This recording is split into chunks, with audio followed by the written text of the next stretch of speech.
Welcome to Miss Martin Muses. Welcome to Miss Martin Muses, where we muse upon what makes me laugh, makes me cry, makes me happy, makes me sad, or just really ticks me off. Today we're talking about a lot of those. It is psychopaths and sociopaths. How are they the same? How are they different? I want to remind you, I am not a psychiatrist or a psychologist, nor do I play one on TV. Please, if you have any experience with these or need to deal with it, go to a mental health professional or your support network. I am merely sharing my thoughts on some research I have done on my own. So let's just jump right into it. The definition of a psychopath, according to Merriam and Webster, a person having an egocentric and antisocial personality marked by a lack of remorse for one's actions, an absence of empathy for others, and often criminal tendencies. These ones are really creepy. They are literally unable to have it. It's not that they're being jerks, they just aren't human, really, in many ways, or things that we associate with being human. Some other characteristics of a psychopath: a lack of regard for for the rights and feelings of others.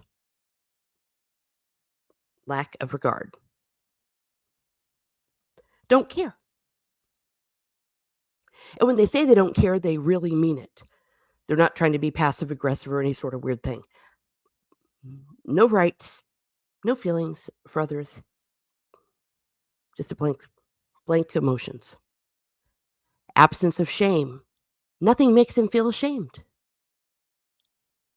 They can do whatever they want, and it won't make them feel ashamed because it's not in their vocabulary. Grossly selfish, callous, irresponsible, and impulsive. Now, we all have these characteristics to a certain degree. All of us have a little bit of selfishness, callousness, irresponsibility, and impulsivity. This is grossly so. They are incapable of loyalty to individuals, groups, or social values. Oh, it's a lie you can't murder someone? Well, who cares about that? I just don't even know it. I'm just not even capable of doing so. Social values, what are those? Unable to feel guilt or to learn from experience. Keyword unable. Let's go on to the definition of a sociopath. This is from the Oxford Dictionary. A person with personality disorder manifesting itself in extreme antisocial attitudes and behavior and a lack of conscience. The same, but different. Before I continue on, I want to remind you that this article is coming from author Charlotte Rule from simplypsychology.org. So if you want to read up more about it or to see my source, I always cite my source. Please do so. Sociopaths rather, don't follow society's norms.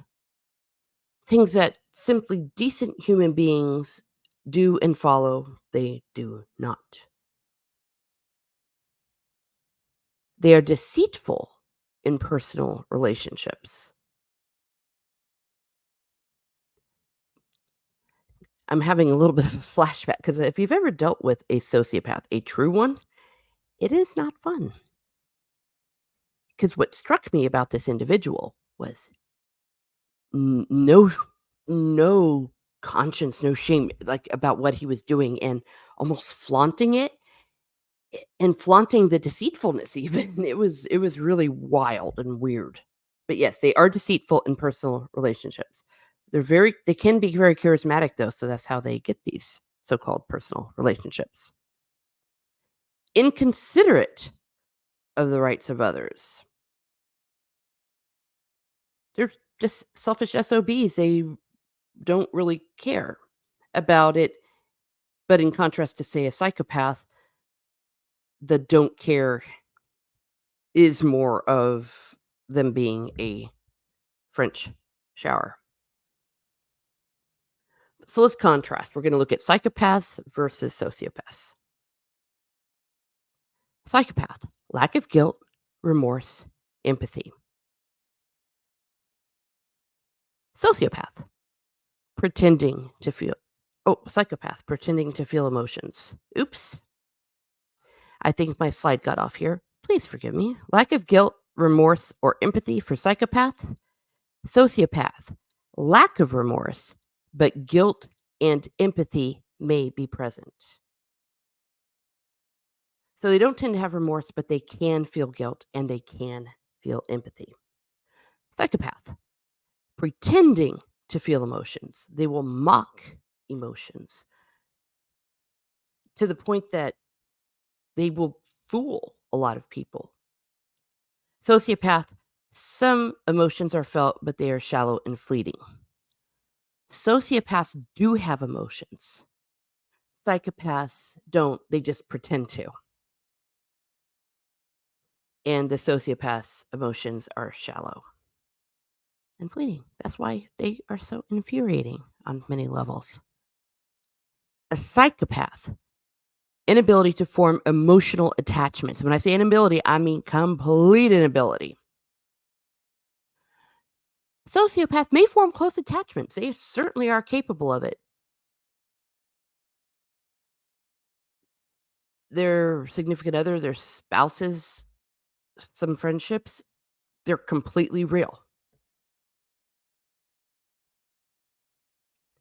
Psychopaths tend to be successful. Yes, they do, precious.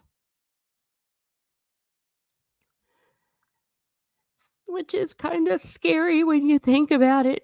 Who do you know that's a psychopath that's in a very successful and perhaps influential position? Sociopaths consistently irresponsible. They may be successful in the short run, but they always get caught out. They are just so irresponsible as a part of their nature that it becomes a pattern, very apparent, a pattern. Psychopath, dishonesty. I think that's a little bit of an obvious one here, but yes, dishonesty on a whole other level of dishonesty. Not, yes, I did steal the cookie from the cookie jar, says the 5-year-old. Not that kind of dishonesty. Sociopaths, constant lying and deception. So, yeah, they're a bunch of liars. They're deceivers all over the place, but there is some emotion associated with it. Psychopath will have manipulative behavior, narcissism, and superficial charm. Speaks for itself. And this is why I always want to remind people each of these are inside of us to a certain degree. We're talking on a whole other level, though, when we're talking about people with personality disorders. Manipulative, narcissistic, supernatural charm. Did the writer wish to say superficial? I think it's superficial. Supernatural would be cool.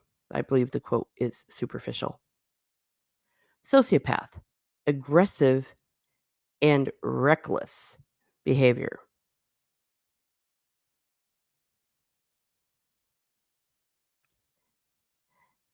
What's common? Deceit and manipulation are central aspects of both personality types. So you can kind of take that away from all of this. That is what makes them common. The other things are what makes them different. And I sincerely hope in your lives that you never have the displeasure of experiencing such people. Another thing that I want to point out that is going along with both of them is that they have a quote unquote pattern of disregard for and the violation of the rights of others.